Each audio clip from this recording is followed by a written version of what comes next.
This conference will now be recorded. Om Gurubhyo Namaha.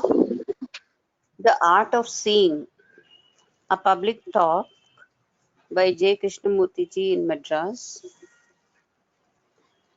26th August 2021, page number 198.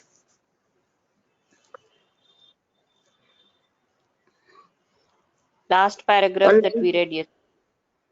Page 198. So the seeing is all important. The seeing is understanding. The seeing is the understanding. You cannot understand through the mind, through the intellect, or understand through a fragment. There is understanding only when the mind is completely quiet, which means when there is no image.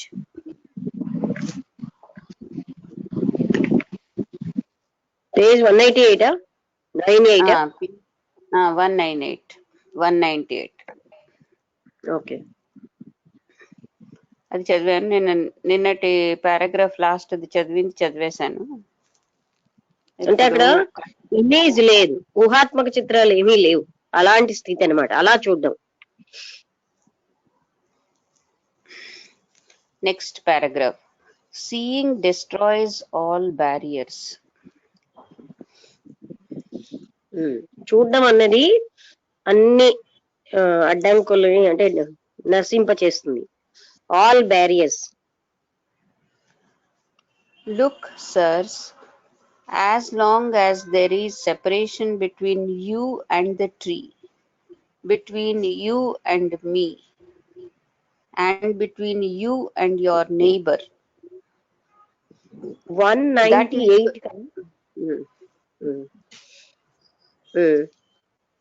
Seeing destroys all barriers అంటే అన్ని అడ్డుల్ని తొలగించేస్తుంది.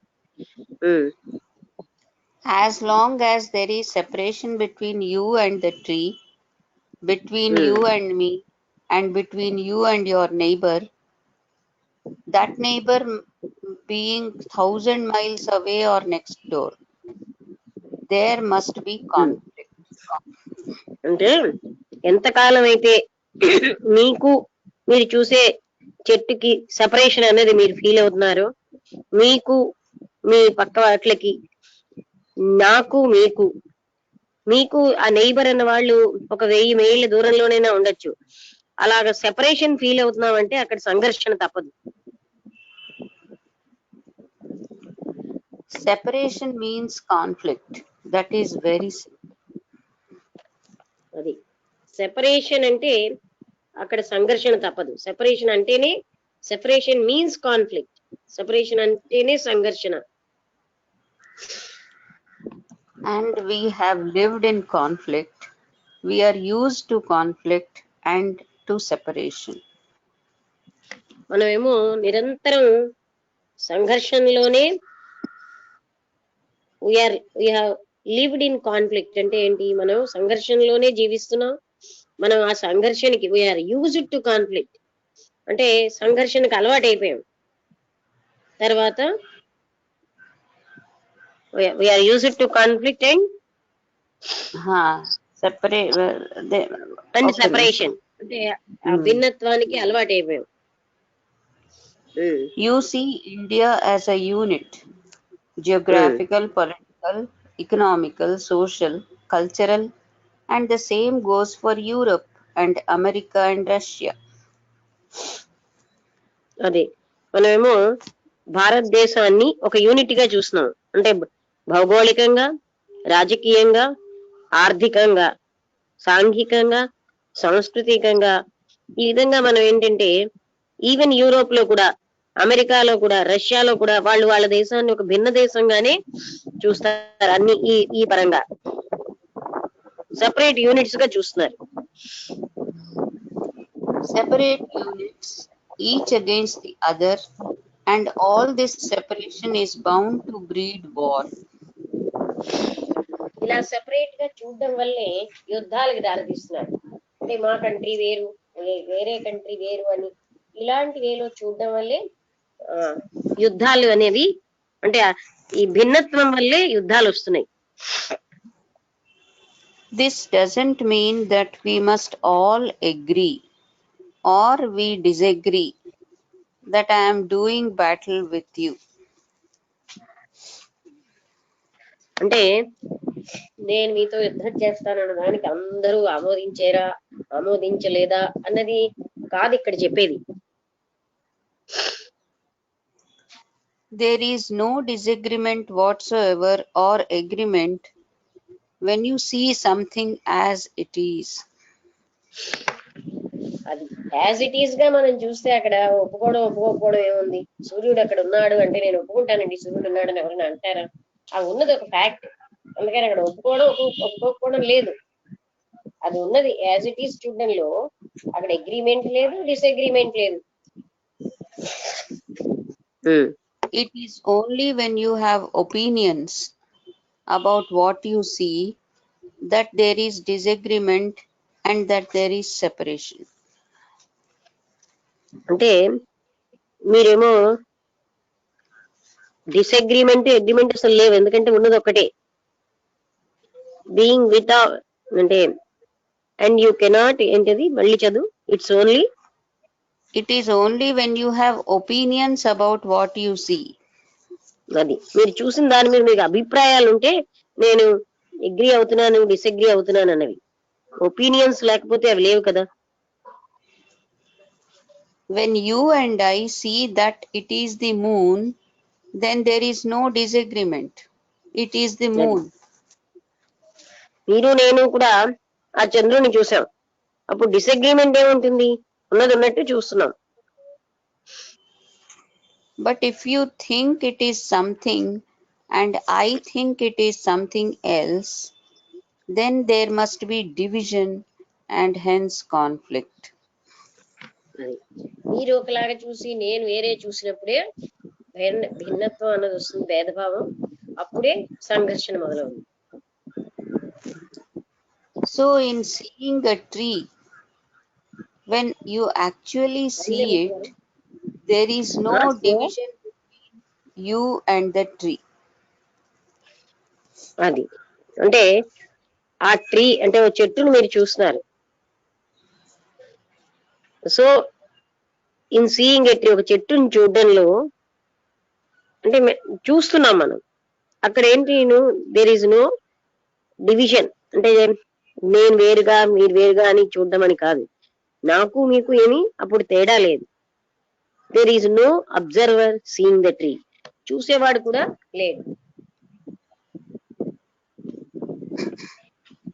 We were talking one day to a learned doctor who had taken a drug called LSD, a minute dosage.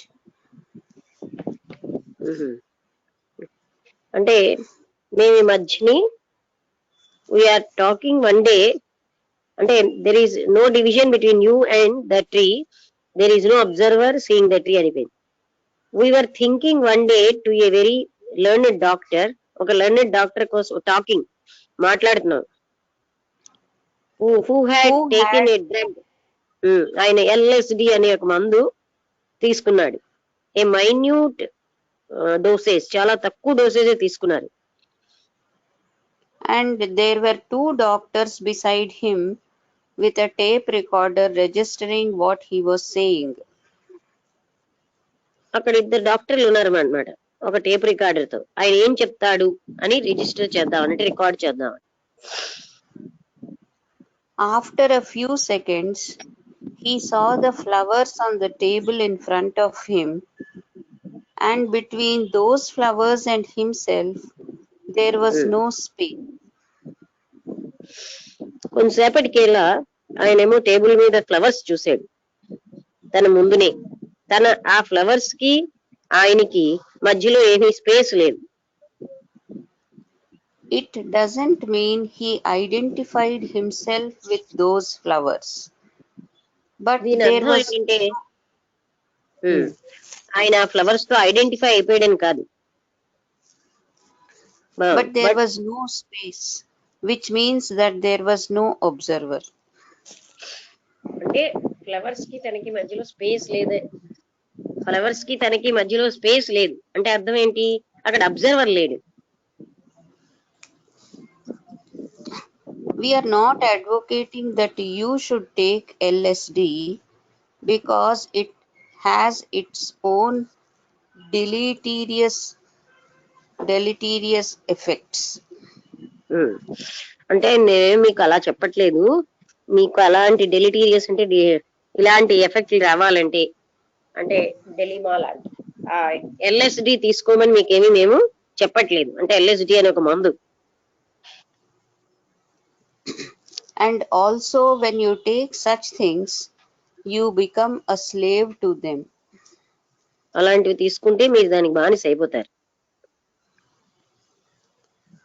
But there is a much simpler, more direct, more natural way, which is to observe for yourself a tree, a flower, the face of a person. అంతకంటే చాలా simple గా ఇంకా చాలా direct గా ఉన్నటువంటి ఇంకా చాలా సహజమైన పద్ధతి ఉంది. అదేంటంటే మీ observe for yourself a tree, ఒక చెట్టును, ఒక ఫ్లవర్ ను, లేదా ఒక వ్యక్తి యొక్క ముఖాన్ని, to look at any one of them, ఏదైనా ఒకటి చూడండి. And so look that the space between you and them is non-existent. ఎలా చూడాలంటే మీకు ఆ ఆ చూసే వస్తువుకి మధ్యలో ఏ స్పేస్ లేకుండా చూడాలి. And you can only look that way when there is love. అలా మీరు ఎప్పుడు చూడగలరంటే మీ హృదయంలో ప్రేమ ఉంటేనే. That word which has been so misused. ఈ పదం ఎంతో చెడ్డగా వాడబడుతుంది. Next paragraph. We will not go into the question of love for the time being. ఇప్పుడు మనం కొంతసేపటి వరకు లవ్ అన్న విషయంలోకి వెళ్ళొద్దు. But when you have this sense of real observation, real seeing, then that seeing brings with it this extraordinary elimination of time and space which comes about when there is love. మీరు ఇలాగ కేవలంగా చూడగలిగితే ఆ చూడడంలో మీకు వస్తువుకి space లేకుండా అప్పుడు ఈ extraordinary thing అంటే గొప్ప విషయమైనటువంటి ప్రేమ ఉద్భవిస్తుంది. ఒకసారి ఇక్కడ మీ అందరికీ ఒకటి చెప్తాను. ఎప్పుడైతే మనం చూసేవాడు లేకుండా అనే విధంగా చూసినప్పుడు అక్కడ ఏమైంది? నేను లేకపోతే ఇక్కడ ఉన్నది ప్రేమే. నేను అంటే ఎవరు? నా అభిప్రాయాలు, నా గత జ్ఞాపకాలు, నేను పోగు చేసుకున్న మోహాలు, నా బ్యాంక్ బ్యాలెన్స్, నా వాళ్ళు, ఇవన్నీ లేవు. అది లేనప్పుడు ఏముంది? చూడడమే ఉంది. అటువంటిప్పుడు అక్కడ మిగిలేది ప్రేమ ఒక్కటి. ఆ ప్రేమ మామూలుగా మనస్సు చెప్పే ప్రేమ కాదు. మనం ప్రేమిస్తున్నది మనస్సుతో కనుక అది ప్రేమే కాదు. మనం ప్రేమని భ్రాంతి చెందుతున్నాం, స్వార్థాన్ని ప్రేమిస్తున్నాం. ఎప్పుడైతే నేనన్న సెంటర్ లోపించిందో, పోయిందో, అప్పుడు మాత్రమే నిజమైన ప్రేమ అక్కడ ఉన్నది. మనం ఎప్పుడు గమనించాం. ఎందుకంటే మనం ఈ కోరికలు వీటన్నిటిలో దాన్ని కప్పేస్తున్నాం.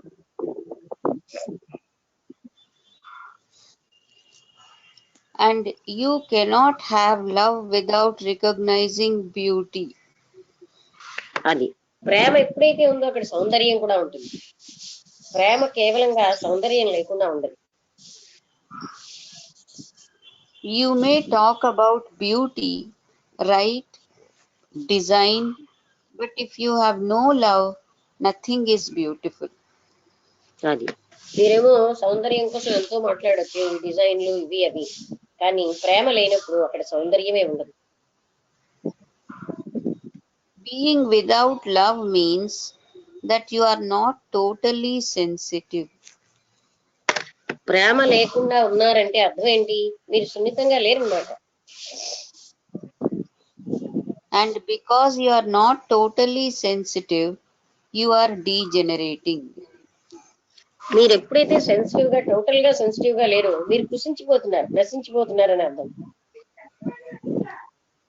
This country is degenerating. ఈ దేశమే నశించిపోతుంది.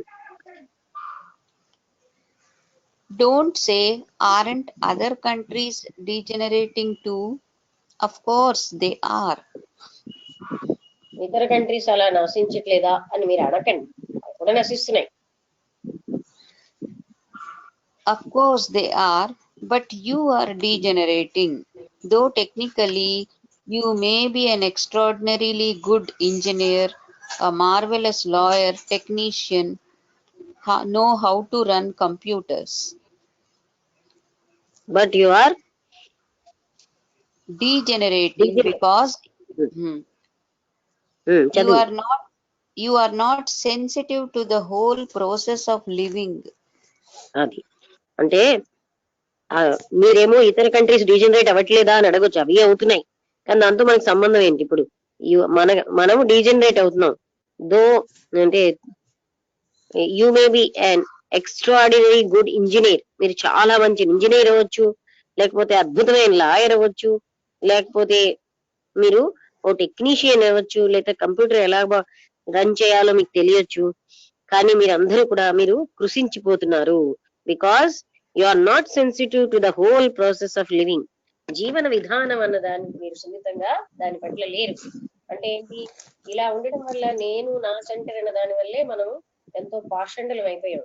పక్క వ్యక్తి గాని పక్క జంతువు గాని ఎవరి మీద మనకు కన్సర్న్ లేకుండా జీవిస్తున్నాం.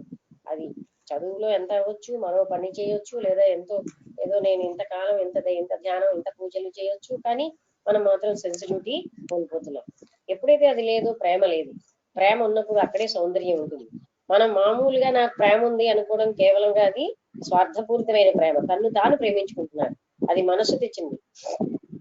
ఆ మనస్సు తెచ్చిన నేనున్నది పోయినప్పుడే అక్కడ నిజమైనటువంటి ప్రేమ ఉద్భవిస్తుంది. ఆల్రెడీ ఉంది అక్కడ. Our fundamental problem then is not how to stop wars, not which god is better than another god, not which political system or economic system is better. అంటే మన యొక్క మనకి ఉన్న మౌలికమైన సమస్య ఏమిటంటే మనం యుద్ధాలు ఎలాగా ఆపాలని కాదు. ఈ భగవంతుడి గొప్పవాడా ఆ భగవంతుడి గొప్పవాడా అది కాదు మనకి ముఖ్యం. అలాగే ఈ రాజకీయ వ్యవస్థ మంచిదా ఆ రాజకీయ వ్యవస్థ మంచిదా మనకు ముఖ్యం కాదు. ఈ ఆర్థిక వ్యవస్థ మంచిదా కాదా అది కూడా మనకి ముఖ్యం కాదు. ఈ పార్టీ మంచిదా ఆ పార్టీ మంచిదా అదేం ముఖ్యం కాదు. అయితే అవి ఎందుకంటే అవి ముఖ్యం కాదు. Not which party worth voting for, they are all crooked anyhow. But the most fundamental problem for the human being, whether he is in America, India, Russia, or anywhere else, is the question of freedom from the little corner. అయితే ఇవేవి ముఖ్యం కాదు. మరి మౌలికమైనటువంటి సమస్య మానవుడికి ఏమిటంటే తన little అతను ఇండియాలో ఉండని, అమెరికాలో ఉండని, రష్యాలో ఉండని, ఎవరైనా తను అన్న దాంట్ నుంచి ఆయన స్వేచ్ఛను పొందాలి. అంటే నేను అనే ఆ లిటిల్ కార్నర్ అనే దాంట్లోంచి నేను స్వేచ్ఛని పొందాలి. అంటే ఏంటి? మనందరం నేను బంధించబడిపోయి ఉన్నాం. దాంట్లోంచి స్వేచ్ఛను పొందినప్పుడే మనం అసలైనటువంటి ప్రేమ సౌందర్యం ఉద్భవిస్తాయి. And that little corner is ourselves. That little corner is your shoddy little mind. అదే ఆ లిటిల్ కార్నర్ ఏంటి?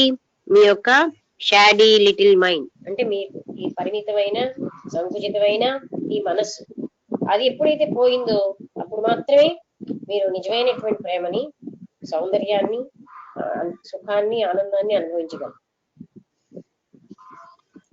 We have made that little corner because our own little minds are fragmented and therefore incapable of being sensitive to the whole. We have made that little corner అది మనమే ఆ little corner తయారు చేసాం. because our own little minds are fragmented. ఎందుకంటే మన యొక్క ఈ చిన్న మనస్సులు ముక్కలు ముక్కలు అయిపోయి, నేను వేరు వాళ్ళు వేరు. ఆంజనేయమూర్తి గారు ఫ్రాగ్మెంటెడ్ అంటే భిన్న భిన్నంగా ముక్క ముక్కలు అయిపోయి, and therefore incapable of being sensitive to the whole. అందుకని అవేమో నీ మొత్తం అంతటిని చూడ్డానికి అసమర్థమై ఉన్నాయి. We want that little part to be made safe, peaceful, quiet, satisfying, pleasurable. ఇది అవ్వట్లేదండి. ఒకసారి ఏంటో.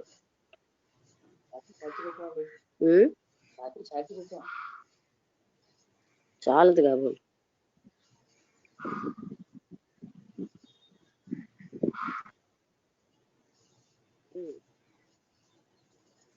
ఓకే 199 కదా, ఇంకా ఎక్కువ అయిపోయిందా? 200కి వచ్చాయి.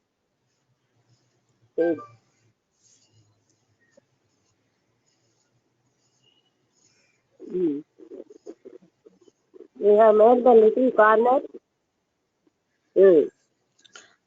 ఎందుకంటే మనం చిన్న మనసులో అయిపోయింది. therefore incapable of being sensitive to the whole. ఆ మొత్తం అంతటిని మనం దాన్ని గ్రహించేంత సెన్సిటివిటీ మనకు లేదు. We want that little part to be made safe, peaceful, quiet, satisfying, pleasurable, thereby avoiding all pain, because fundamentally we are seeking pleasure. మనం ఏమో సంతోషాన్ని మౌలికంగా మనం ఎక్కడో ఒక రకంగా సంతోషాన్ని కోరడం వల్ల మనం ఏం చేస్తున్నాం అంటే ఆ చిన్న కార్నర్ అంటే నేను అన్నదాన్ని మనం we want that little part to be made safe. అది సురక్షితంగా ఉండాలి, అది శాంతిగా ఉండాలి అని, తృప్తిగా ఉండాలి, సంతోషంగా ఉండాలి, అన్ని బాధ లేకుండా ఉండాలని మనం ఏం చేస్తున్నాము? Fundamentally we are seeking pleasure. మనం ఏమో మౌలికంగా సంతోషం వెతుక్కుంటాం. And if you have examined pleasure, your own pleasure, have observed it, watched it, gone into it, you will see that where there is pleasure, there is pain. ఈ pleasure ని మీరు జాగ్రత్తగా చూస్తే, జాగ్రత్తగా గమనిస్తే మీకు ఏమర్థం అవుతుందంటే, ఎక్కడైతే హ్యాపీనెస్ ప్లెజర్ అనేది ఉందో అక్కడ బాధ కూడా ఉంది. You cannot have one without the other. అది ఒకటి లేకుండా మీకు ఇంకోటి ఉండదు. అక్కడ ప్లెజర్ ఉందంటే పెయిన్ తప్పదు, పెయిన్ ఉందంటే ప్లెజర్ తప్పదు. And we are always demanding more pleasure and therefore inviting more pain. మనం ఎప్పుడు కూడా ఎక్కువ ప్లెజర్ కావాలని కోరతాం, దానివల్ల ఎక్కువ దుఃఖాన్ని కూడా, ఎక్కువ సుఖం కావాలన్నప్పుడు ఎక్కువ దుఃఖం వస్తుంది. And on that we have built this part which we call human life. దాని మీద మనం ఈ పార్ట్ తయారు చేస్తాం, అదే మనం హ్యూమన్ లైఫ్ అంటున్నాం. Seeing is to be intimately in contact with it, and you cannot be intimately actually in contact with it if you have concepts, beliefs, dogmas and opinions. Seeing అంటే మీకు దాంతో contact లో ఉండడం. మీరు మీకే కానీ కొన్ని అభిప్రాయాలు, కొన్ని ఐడియాస్, కొన్ని అంటే కాన్సెప్ట్స్ ఉన్నా అంతే, ఇవన్నీ ఉంటే మీరు పూర్తిగా చూడలేరు వాటిని. అంటే అది లేకుండా ఉన్నప్పుడే మీరు చూడగలరు. Next paragraph. So what is important is not to learn but to see and listen. అందుకని ఏమిటి చాలా ముఖ్యమైనది అంటే చూడడం అలవాటు చేసుకోండి, నేర్చుకోండి, పూర్తిగా వినడం నేర్చుకోండి. Listen to the birds, listen to your wife's voice, however imitating beautiful or ugly. Irritating అయి ఉంటుంది. However irritating, beautiful or ugly, listen to it and listen to your own voice, however beautiful, ugly or impatient it may be. ఇది అందుకని ఏమిటి చాలా ముఖ్యమైనది not to learn but నేర్చుకోవడం కాదు, చూడటమే. To see and to listen, వినడము చూడడమే చెయ్యాలి. లిజన్ టు ద బర్డ్, పక్షుల్ని వినండి. మీ భార్య యొక్క వాయిస్ అంటే చెప్పింది, ఆవిడ మాట వినండి. మాట అంటే ఆవిడ సౌండ్, అది మీకు ఎంత అంటే ఇరిటేటింగ్ గా ఉన్నా, సౌందర్యంగా ఉన్నా, లేకపోతే సౌందర్య రహితంగా ఉన్నా అది వినండి. అండ్ తర్వాత మీ ఓన్ వాయిస్ కూడా however beautiful or ugly or impatient it may be, అది ఎంత సౌందర్యంగా ఉన్నా అగ్లీగా ఉన్నా దాన్ని కూడా వినండి. Then out of this listening, you will find that all separation between the observer and the observed comes to an end. మీరు ఇలాగ చూడడం వినడం చేయడంలో చూసేవాడికి చూసేవాడు చూసే వస్తువుకి మధ్యలో ఉన్న సెపరేషన్ పోతుంది. Therefore, no conflict exists and you observe so carefully that the very observation is discipline. అందుకని ఆ రెండింటికి తేడా అంటే ఎప్పుడైతే అబ్జర్వర్ లేడో అక్కడ సంఘర్షణే ఉండదు. అందుకని దేర్ఫోర్ నో కాన్ఫ్లిక్ట్, నో అంటే అక్కడ మీకు ఏ రకమైన సంఘర్షణ ఉండదు. అప్పుడు మీరు జాగ్రత్తగా అబ్జర్వ్ చేస్తే ఆ వెరీ అబ్జర్వేషన్ లోంచే ఒక రకమైన డిసిప్లిన్ అంటే కదా లెర్నింగ్ అన్నమాట అని ఆయన చెప్పారు. You don't have to impose discipline. మీరు మీ క్రమశిక్షణను ఎక్కడ ఇంపోజ్ అంటే రుద్దక్కర్లేదు, మనం దేని మీద ఆపాదించక్కర్లేదు.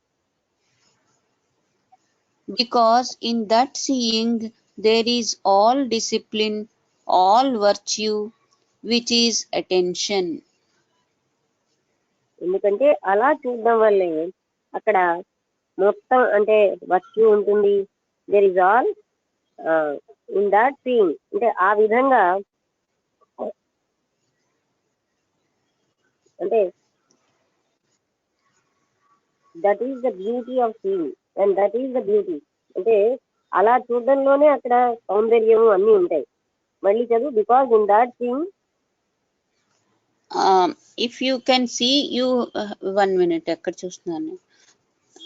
You don't have to impose discipline and that is the beauty, sirs.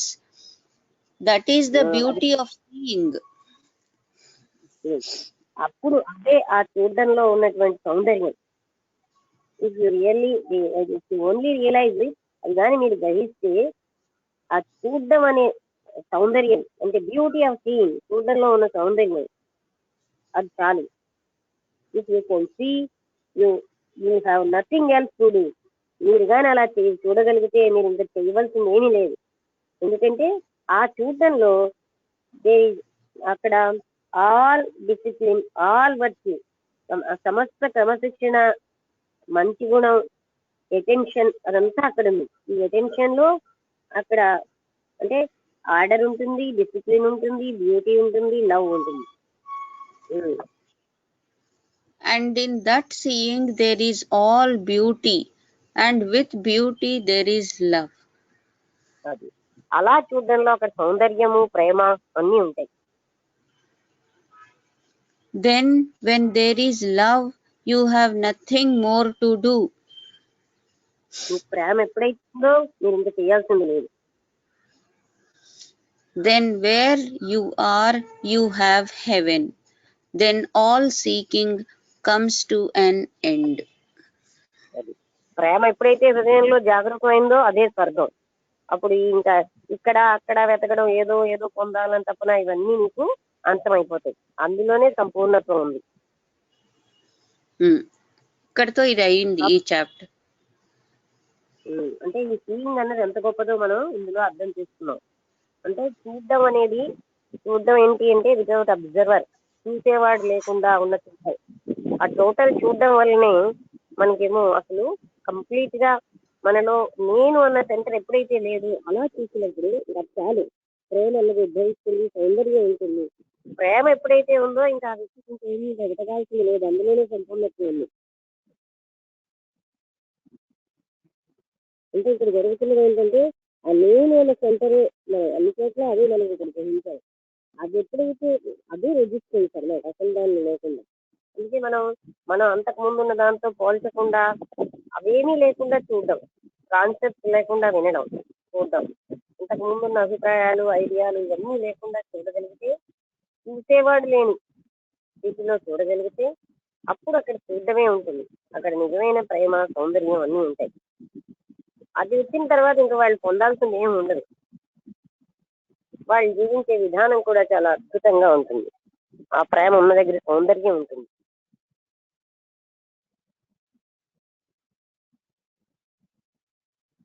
అంటే సీయింగ్ అనేది ఎంత గొప్పగా ఉందో చూసారా. సీయింగ్ అండ్ లిజనింగ్, వినడం కూడా అంతకు ముందున్న అభిప్రాయాలతో కాకుండా వినేవాడు లేకుండా వినడం అనేది ఉండాలి.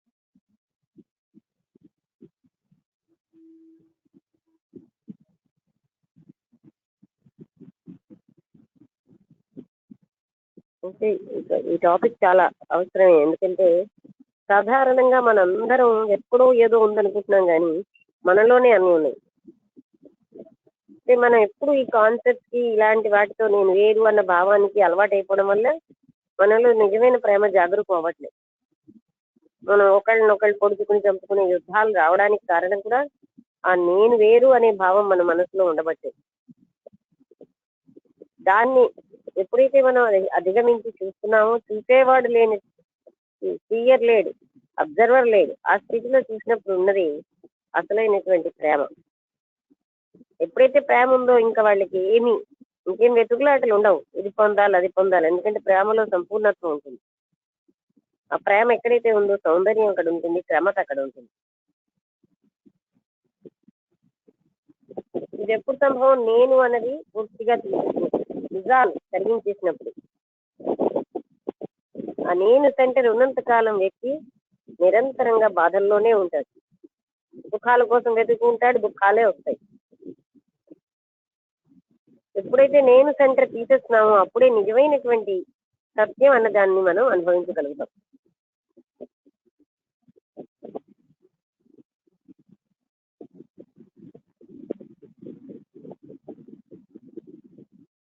ఎవరైనా అడుగుతారా? ఏమైనా చెప్తారా?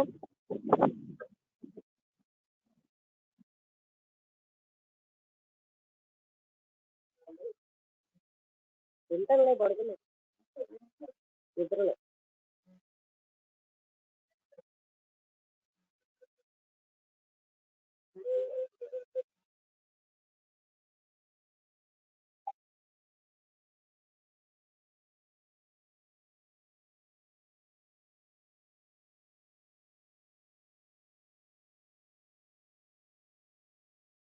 ఎవరైనా మాట్లాడతారా? నారాయణ గారికి ఏమైనా అర్థమైందా? నమస్తే అండి, రమగారు చెప్పండి. మేడం గారు నమస్తే అండి. నమస్తే అండి. నమస్తే, చెప్పండి. అదేనండి, అదే ఈ లిజనింగ్ సీయింగ్ అనేటువంటిది ఎంత ఇంపార్టెంట్ అనే విషయం చాలా అర్థమవుతుందండి బాగా. అంటే ఆ చూడడం అనేటువంటిది రాకపోవడం వల్ల ఎన్నో రకాలైన సంఘర్షణలు ఎంత ఇదిగా జరుగుతున్నాయంటే, అంటే ఇప్పుడు సుఖాలు కావాలి అంటే సుఖాల వెనకాతల బాధలు కూడా వస్తాయనే విషయం కూడా కొన్ని తెలీదండి. అంటే ఎంతసేపు సుఖంగా ఉండాలి, బావుండాలని కోరుకుంటున్నాం గానీ, దాని వెనకాతల సుఖం ఎలా అయితే ఉన్నదో బాధలు కూడా అంతే ఉంటాయి. బాధ వెనకాతల సుఖం ఉంటుంది. సుఖం వెనకాతల బాధ ఉంటుంది. ఇలాంటివేమీ కూడా లేకుండా సంపూర్ణమైనటువంటి ప్రేమతో గనక ఎప్పుడైతే ఎవరికి వాళ్ళు చూసుకోగలుగుతారో, అంటే ఈ నేను అనేటువంటి భావనని ఎప్పుడైతే మనసులోంచి తీసేయడం జరుగుతుందో, అప్పుడే ఆ నిజమైనటువంటి ప్రేమ అనేటువంటిది ఉద్భవిస్తుంది. పరిపూర్ణమైనటువంటి మనసుతో అసలైనటువంటి సౌందర్యాన్ని అయితేనేంటి,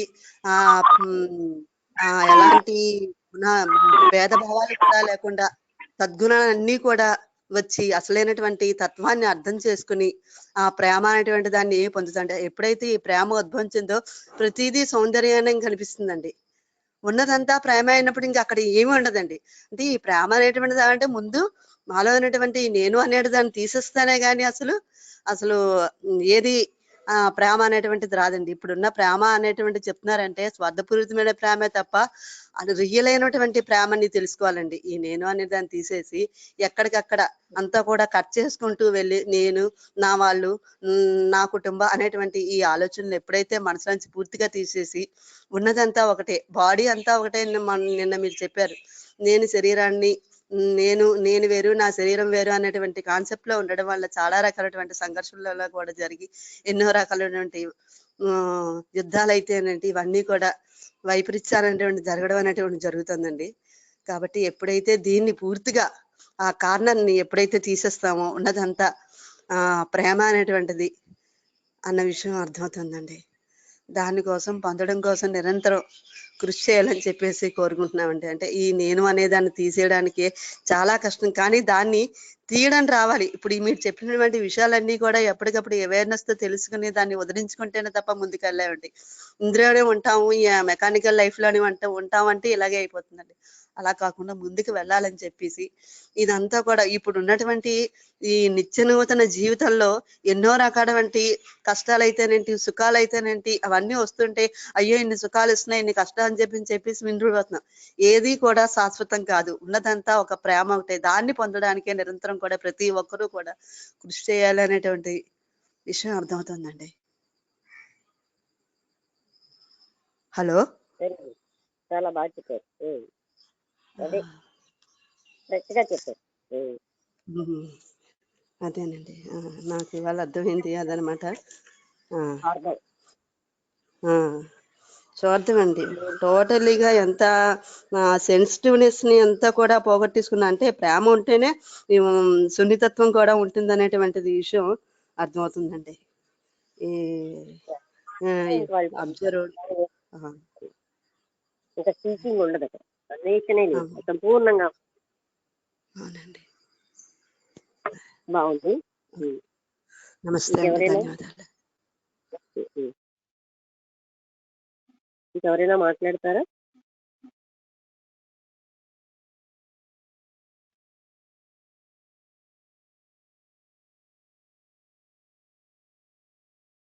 ఏదైనా సందేహం ఉన్నా అడగచ్చు.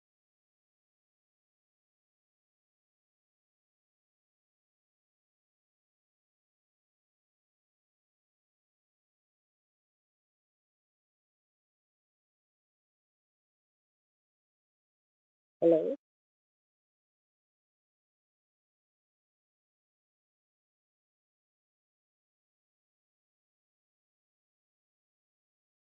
బోధపడకపోతే ఏదైనా అడగండి, లేకపోతే చెప్పండి.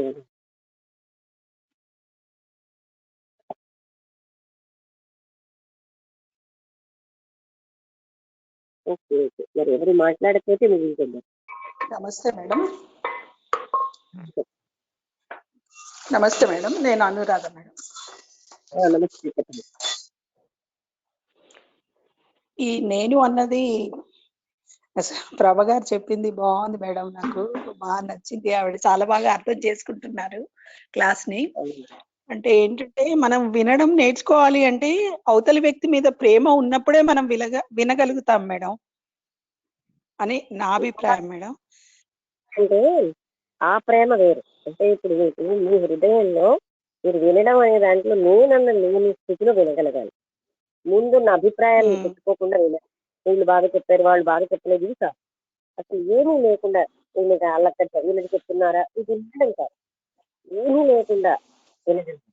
వినేవాడన్న లేని స్థితిలో వినడం, చూసేవాడు లేని స్థితిలో చూడడం. అంటే నేనన్నది లేదు ఆ స్థితి. అప్పుడు మాత్రమే ఆ నేనన్నది నిజమైన ప్రేమ వస్తుంది. ఆ నేనన్నది ఉన్నంతసేపు ప్రేమ ఉండదు, అది స్వార్థపూరితంగా ఉండదు. భ్రాంతిలో బతుకుతుంది. అందుకే మనకి ఎవరికి ప్రేమించారు తను ప్రేమించుకుంటారు. ఇప్పుడు నేను మీకు చెప్పాను కదా, ఎందుకు అంటే తన స్వార్థాన్ని ప్రేమించుకుంటున్నాడు. భార్య భర్తని అది అదే ఉన్నంతసేపు ఉండేది ప్రేమ కాదు, అది కేవలంగా సెల్ఫ్ లవ్, ప్రేమించుకోవడం.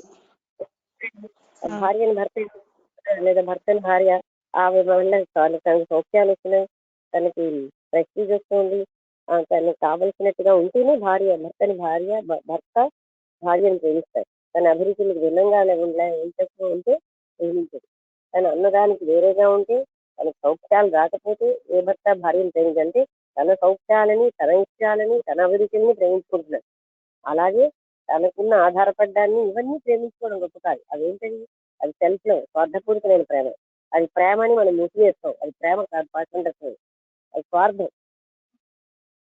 కనుక నేనన్నది ఎప్పుడైతే లేదో అప్పుడు నిజమైన ప్రేమ ఉద్భవిస్తుంది. ఆ నేనన్నది ఉన్నంతసేపు ఉండేది ప్రేమే కాదు, ప్రేమన్న ముసుగు, అది స్వార్థం కదా, స్వార్థ ప్రేమ. ఇక నేనన్నది ఎప్పుడైతే లేదో అప్పుడు టోటల్ గా వినేవాడు అన్నవాడు లేదు వినడం, చూసేవాడు నేను చూడడం. అందులో అప్పుడు మాత్రమే ప్రేమ అన్నది ఉంటుంది. ఆ ప్రేమతో పాటు సౌందర్యం ఉంటుంది.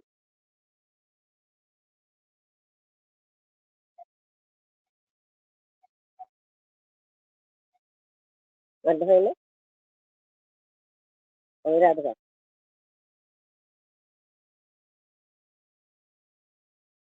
సిగ్నల్ లేదు.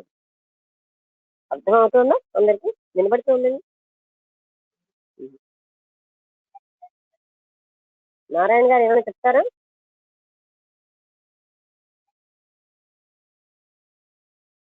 నమస్తే అమ్మ.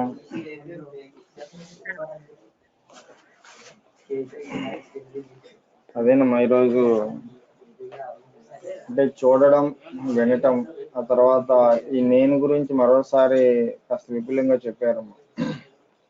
అంటే అన్ని రాద్ధాంతాలకి, సిద్ధాంతాలకి ఇప్పుడు ఈ ప్రపంచంలో జరుగుతున్నటువంటి అన్ని సంఘర్షణలకి ఈ నేను అనే భావనేనమ్మా. అంటే ఇంతకు ముందు కూడా మీరు చాలా బాగా వివరించారు.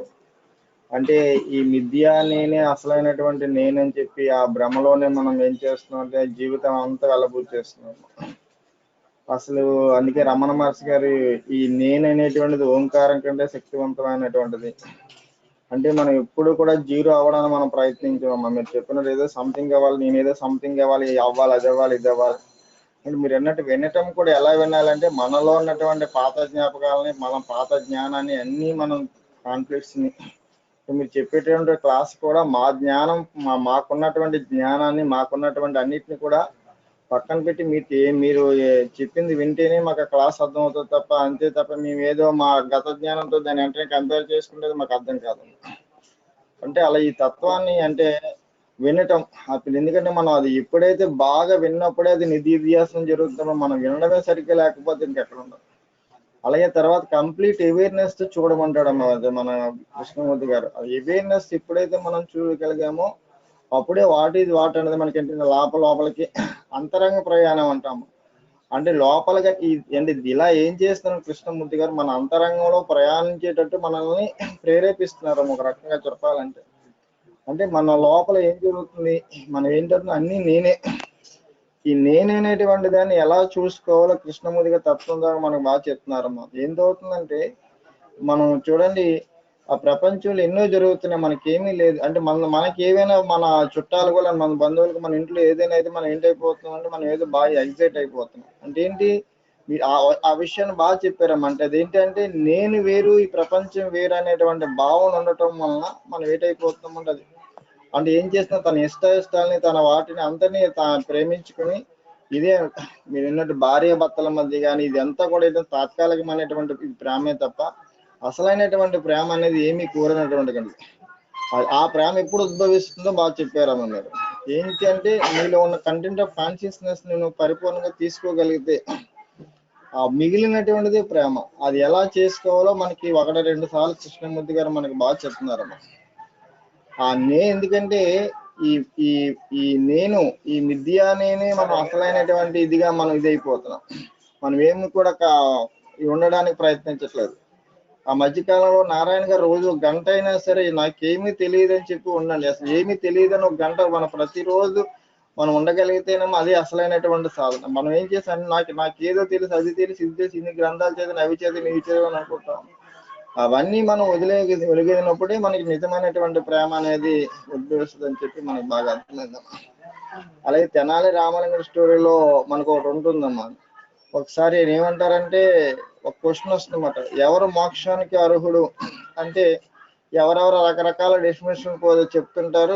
ఈ లోపు తెనాలి రామలింగుడు అసలు వెంకటకవి కదా వచ్చి ఏమంటాడంటే నేను పోతే పోవచ్చు అంటాడమ్మ. మరుసటి రోజు వస్తారు, తక్కిన కవులందరూ అంటారు చూడండి తెనాలి రామలింగుడికి ఎంత అహంకారమో, నేను పోతే పోవచ్చంట ఆయనకి మోక్షానికి ఆయన ఒక్కడే మోక్షానికి అర్హుడు అంటాను. తర్వాత మళ్ళా రాజుగారి సభ ఏర్పాటు చేసిన తర్వాత మహాప్రభు నేను చెప్పింది ఎవరికి అడగట్లేదు, నేను అనేటువంటి భావన ఎవరికైతే పోతుందో వాడు మాత్రం మోక్షాన్ని అర్హుడు అన్నాను తప్ప నేను పోవడం కాదన్నారు. నేననేటువంటి భావన పూర్తిగా పోవాలి. దాన్ని మీరు 1-2 సార్లు బాగా చెప్తున్నారమ్మా. అయితే ఇంకా మాలో ఏంటంటే మేమేంటన్నది ఒకసారి మేము 1-2 సార్లు తర్కించుకోగలిగితే, మాలో ఏం జరుగుతుందని మేము చూసుకోగలిగితే తప్పకుండా మేము అంటే మీరు అందించినటువంటి జ్ఞానాన్ని కొంచెమైనా అందుకునేటువంటి స్థితి మాకు ఉంటుందని చెప్పి అనుకుంటున్నాం. అంటే ఇలాంటి కృష్ణమూర్తి గారి యొక్క తత్వాన్ని కూడా ఇంతకుముందు కూడా అనుకున్నామమ్మా. మీకు మాకు అర్థమయ్యే పరిభాషలో మాకు బాగా చెప్తున్నారు. అంటే దీన్ని మేము ఏం చేయాలంటే బాగా దీన్ని సాధన చేయడం ద్వారానే మీరు చెప్పినట్టు ఇంకా మేము బాగా అనుభూతి చెందగలం తప్ప ఏదో కేవలంగా మీరు అది వినటం కూడా మీరు చెప్పారు. వినడం కూడా ఎలా వినాలంటే మా ఉన్న ఆలోచనలన్నీ తీసేసి మా జ్ఞానం అంతా పక్క పెట్టినట్టు బాగా అర్థం అవుతుందమ్మా. సో బాగా ఇప్పుడు చాలా కృష్ణమూర్తి తత్వం కూడా మాకు బాగా అర్థం అవుతుందమ్మా. సత్సంగం నుంచి మీకు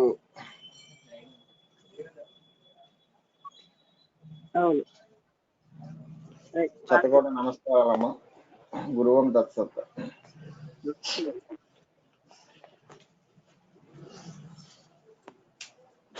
నమస్తే మేడం. సారీ మేడం, ఇందాక సిగ్నల్ పోయింది, ఇప్పుడే కనెక్ట్ అయిందండి, సారీ.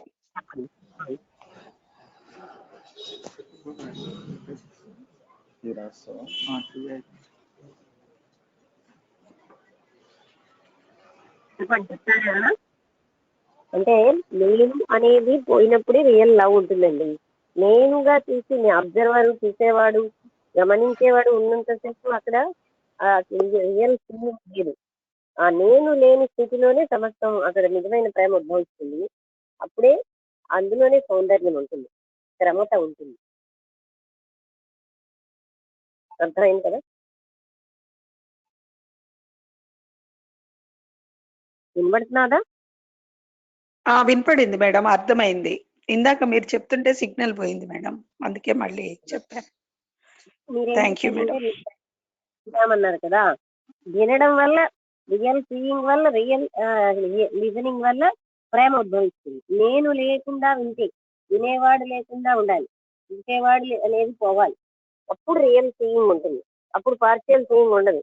అంటే నేను నా అభిప్రాయాలు, నా గత జ్ఞానం, అలా వాళ్ళు బాగా చెప్పారా, వీళ్ళు బాగా చెప్పారా, ఇలాంటి దాంతో వినడం కాదు, చూడడం కాదు. మన అభిప్రాయం కానీ మన ఆలోచన కానీ ఏమీ లేకుండా, నేనన్నది లేకుండా వినడం, చూడడం, అప్పుడు మాత్రమే ఆ ప్రేమ అన్నది ఉంటుంది. ఆ ప్రేమ సౌందర్యం ఒకదాంతో ఒకటి ముడిపడి ఉంటాయి. అర్థమైందా అనురాధ గారికి? అర్థమైంది మేడం. ఎందుకంటే మనము ఏ గిల్టీ ఫీలింగ్ లేనప్పుడే వినగలుగుతాం మేడం అవతల వ్యక్తి చెప్పేది. అంటే నా అభిప్రాయం మేడం ఇది. అప్పుడు అవతల వ్యక్తి చెప్పింది మొత్తం విన్నప్పుడే మనకు వాళ్ళు ఏంటి అనేది అర్థమవుతుంది. అప్పుడే ఏదైనా సాధ్యపడుతుంది. ప్రేమ అనేది అక్కడి నుంచే స్టార్ట్ అవుతుందని అనిపిస్తుంది మేడం. అంటే అన్నిటికీ మూలం నేను సెంటర్ అన్నది ఎప్పుడైతే పోయిందో దుఃఖమే ఉండదు. మన దుఃఖానికి మనమే కారణం అని కూడా చెప్పారు కదా. మనం సుఖం కోసం వెతుకులాట అంటే వెంటనే దుఃఖం కోసం పక్కన మనం ఎదిగినా లేకపోయినా అది పక్కనే దాంతో ఉంటుంది. మనం ఏదో సంతోషం కోసం ఈ నేను ఉమ్, సెంటర్ పోయాక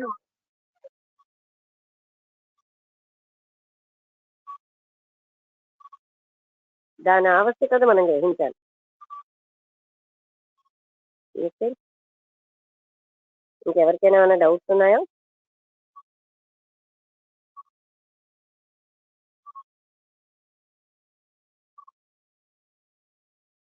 మనం వింటాం కానీ ఎప్పుడు కూడా పార్షియల్ గా వింటాం.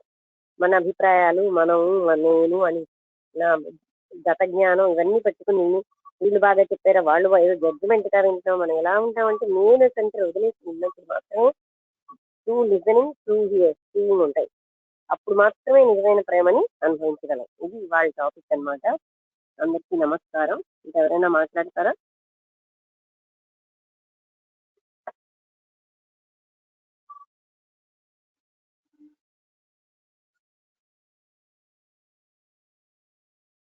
మనం ఏ టాపిక్ లోకి వెళ్ళినా నేను సెంటర్ వదలమని చెప్తున్నారు.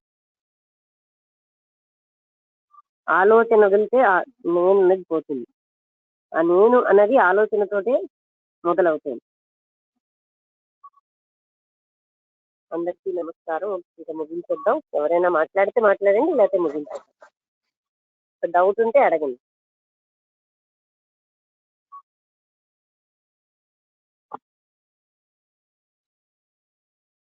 సరే అయితే ముగించేద్దాం.